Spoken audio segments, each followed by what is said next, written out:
Doorways fascinate me.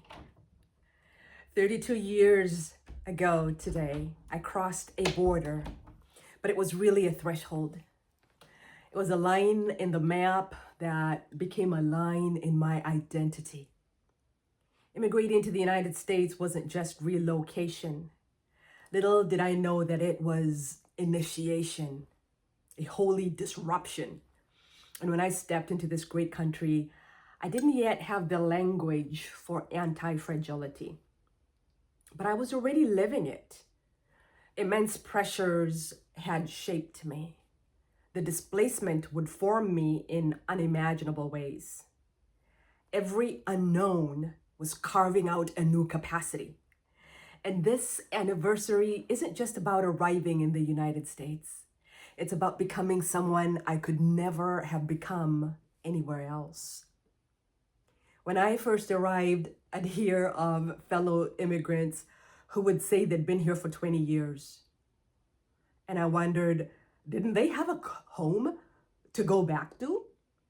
Well, here I am, 32 years later.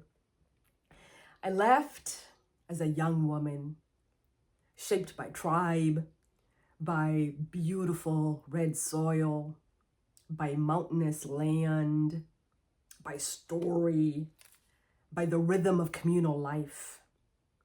I left with strength already forged in suffering, and with courage earned through hardship, with a quiet but fierce temerity to walk into a new world alone.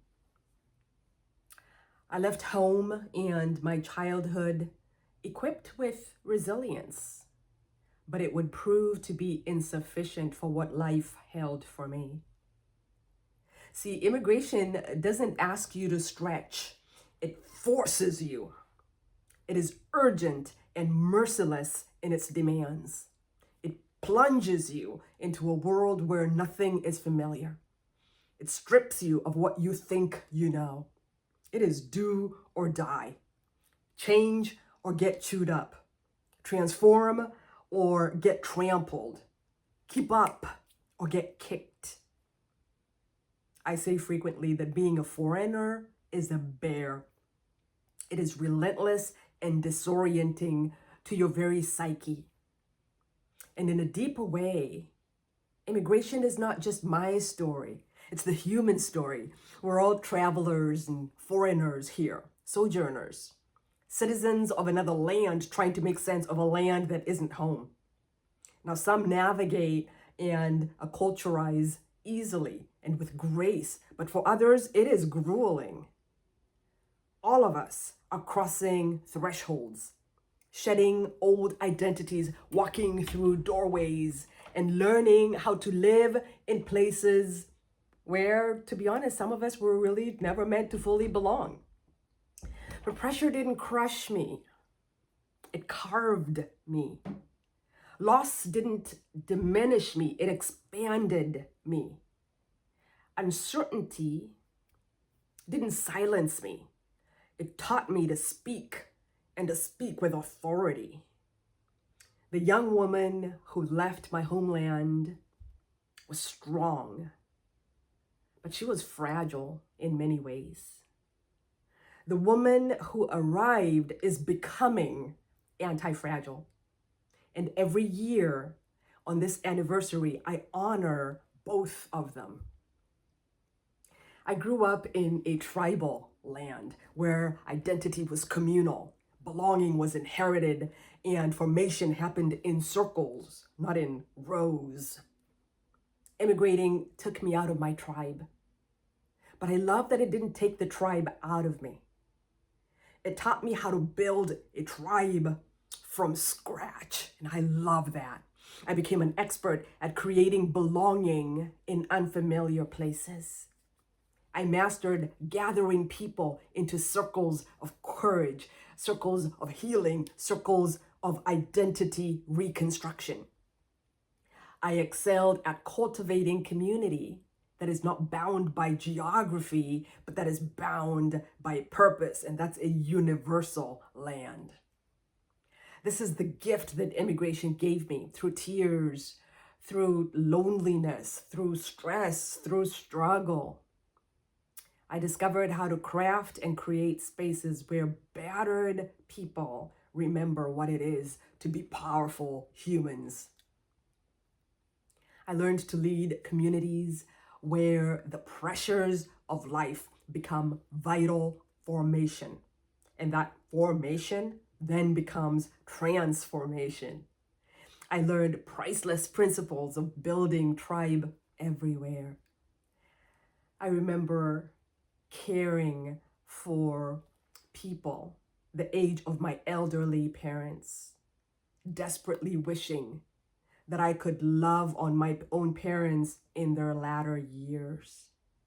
But I had to come to a place of trusting that if you can't care for those you love who are far away, learn to care for and to love those who are nearby with all your heart, and to trust that someone far away will do the same for your loved ones.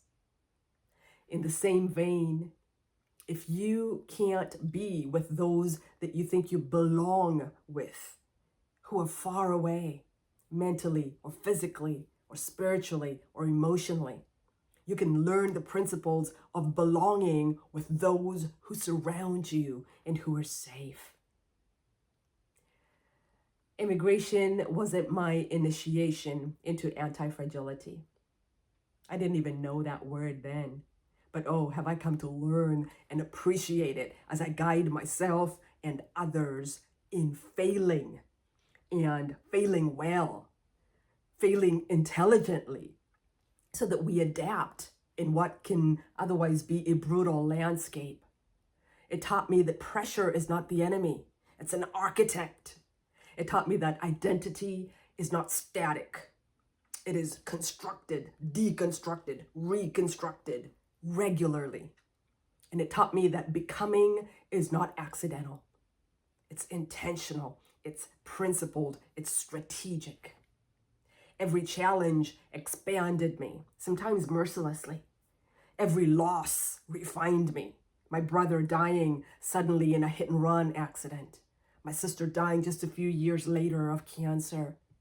Mom, just a year later, or a couple years later, of congestive heart failure. Dad, years down the road, dying of COVID. Those are just the physical losses of loved ones. There were other spiritual, social, emotional, intellectual, all kinds of losses. And although being a foreigner is a bear, every crucible that I endured became a doorway into deeper strength. And so this anniversary, August 19th, is not just a date for me. It really is a milestone, a foundation stone, a boundary stone, that I became more because life demanded more.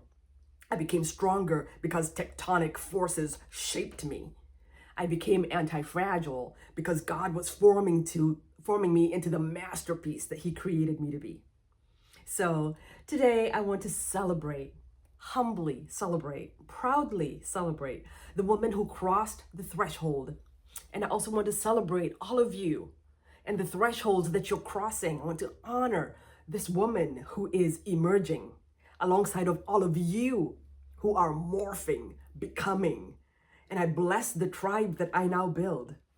Anti-fragile people who are shaking off their dust and their cobwebs, who are rising, who are sitting enthroned in their purpose and breaking off the chains of old patterns, chains of defeat, of compromise, of blame, of shame, of playing small, chains of unworthiness, perfectionism, insecurity, victimhood, stagnation, ineffectiveness, and so many more. Men and women who are learning that pressure is not punishment, it's formation. People who are beyond fragility, beyond resilience. So as I celebrate my immigration anniversary today, I'm really celebrating my anti-fragile story, turning turmoil into strategic overcoming. And tribe, I celebrate those of you who feel like you live in an alien place, but who keep rising, who keep studying your failures, who keep learning the priceless principles of anti-fragility. You are beyond fragile. You are beyond resilient, anti-fragile. That is who you are.